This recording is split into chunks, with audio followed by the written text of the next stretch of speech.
তো hello everyone, good morning. আমরা এখন আগ্রাতে। কালকে রাতে সেরকম কিছু ভিডিও করতে পারিনি, যেহেতু হোটেলটা খুব একটা বললামই ভালো ছিল না, তো একটু ভিডিও করার ইচ্ছে হয়নি।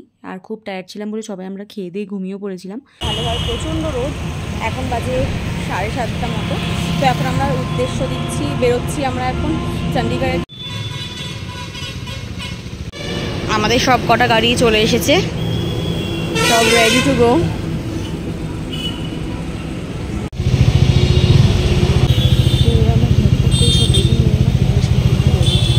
তো আমরা বেরিয়ে পড়লাম চণ্ডীগড় থেকে। রাস্তা কিন্তু খুব সুন্দর আমরা পেয়েছি, একটু জ্যাম ছিল, যদি সকালের দিকে জ্যামটা থাকে এটা খুবই কমন ব্যাপার। রাস্তা নো ডাউট খুব ভালো, খুব একটা প্রবলেম হয়নি, খুব মানে একদম ভালোভাবে যাওয়া যাবে, এটাই হচ্ছে মেন ব্যাপার।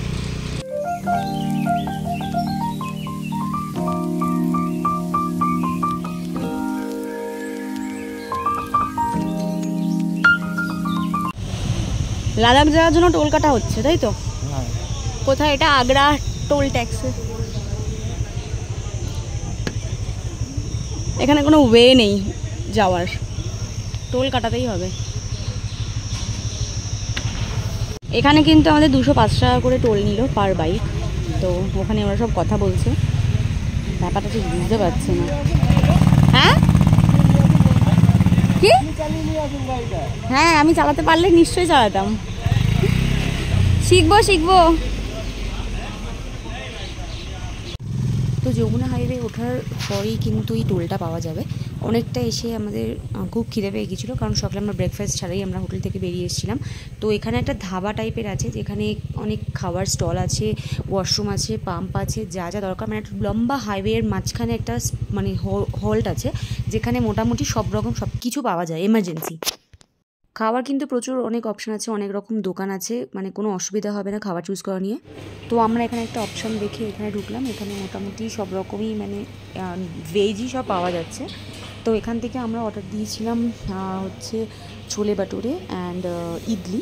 অনেক অপশান ছিল, কিন্তু ছোলে বাটুরে আর ইডলিটার কোয়ান্টিটিটা দেখলাম খুব সুন্দর, টেস্টও করার দরকার। চণ্ডীগড়ে এসে ছোলে বাটুরে খাওয়া হচ্ছে, ইডলি খাওয়া হচ্ছে আমাদের সবার।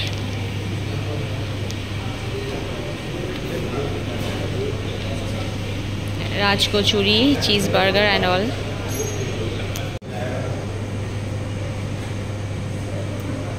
ছোলে বাটুরেটা আনতে গেছে, ওয়াও, কিন্তু এত কমে, অনেক কম, খুব সুন্দর, অনেক বড় বড়, কত বড় বড় দেখো এগুলো সাইজগুলো, আমার এক হাতের বড়। এটাও সুন্দর। তো কিরকম লাগছে খেতে ছোলে বাটুরে? খাওয়া এখানে কমপ্লিট, দারুণ খেলাম, খুব সুন্দর কোয়ালিটি, খুব সুন্দর ভালো জিনিস। অনেকক্ষণ পর একটা ভালো টেস্টি খাবার খেয়েছি আমরা। তো এবার আমরা বেরোবো, আর বেশি লেট করা যাবে না, অনেক রোদের তাপ বাড়ছে। আমরা বৃন্দাবনের ওপর দিয়ে যাচ্ছি, এখান থেকে বৃন্দাবন জাস্ট কিছুটা দূর, লেফট সাইডটা বৃন্দাবন, আর স্ট্রেট গেলে চণ্ডীগড়। সো লেটস সি কত তাড়াতাড়ি যেতে পারি। তো কিছু ইম্পর্টেন্ট জিনিস লাগবে, যেমন আমি অনেক কিছু আনতে ভুলে গেছি, দেখি এখানে পাই কি না। আমার মনে হচ্ছে না এখানে আমি পাবো বলে, সানস্ক্রিনটা আমার মনে হচ্ছে না এখানে পাবো বলে, তাও আমি দেখি পাওয়া যায় কি না। এখানে কিছুই নেই, জাস্ট চার্জার আছে, আর ওদিকে শোপিস আছে, খাওয়ার স্টল, আর কিছুটা দরকার সেটা আমরা এখানে পেলাম না। তো দেখি জায়গাটা একটু ঘুরে গিয়ে, ওপাশ থেকে উঠেছি, এপাশ থেকে বেরিয়ে যাচ্ছি।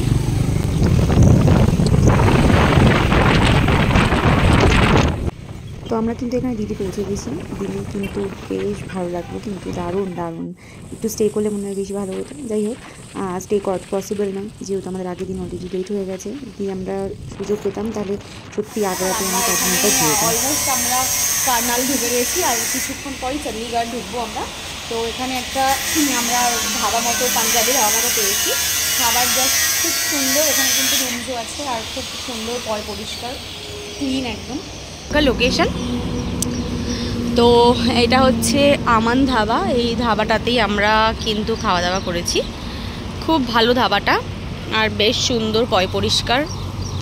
তো আমরা কিন্তু খাওয়া দাওয়া করে নিয়েছি, এবার আমরা ঝটপট বেরিয়ে যাব একটু পরেই চণ্ডীগড়ের দিকে। আমাদের অলরেডি অনেকজন পৌঁছেও গেছে, এবার আমরাও ঢুকবো চণ্ডীগড়, অনেকটাই সময় হয়ে যাচ্ছে।